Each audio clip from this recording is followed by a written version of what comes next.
जिल्हा परिषद व पंचायत समिती निवडणुकीच्या पार्श्वभूमीवर राष्ट्रवादी काँग्रेसचे जिल्हाध्यक्ष सुधाकर खारे थेट मैदानात उतरले असून शिवसेना उद्धव बाळासाहेब ठाकरे व मित्रपक्षांसह परिवर्तन विकास आघाडीचा प्रचार रणसंग्राम कर्जत तालुक्यात सुरू झालाय।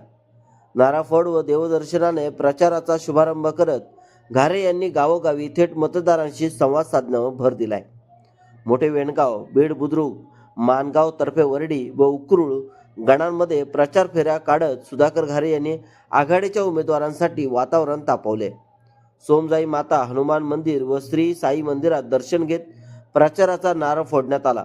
पहिल्याच दिवशी कार्यकर्त्यांची लक्षणीय गर्दी पाहता परिवर्तन आघाडीने प्रचारात आघाडी घेतल्याचे स्पष्ट झाले।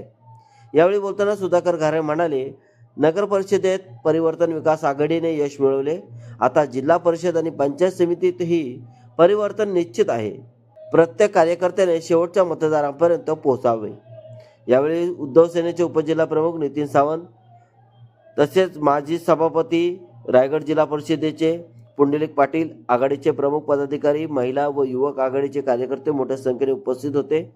दरम्यान सुधाकर घारे यांची आक्रमक उपस्थिती आणि थेट रस्त्यावर उतरलेला प्रचार यामुळे परिवर्तन विकास आघाडीला मोठी धार मिळाली असून विरोधक मात्र अजूनही जागा वाटपातच अडकलेले असल्याची राजकीय चर्चा तालुक्यात सुरू आहे।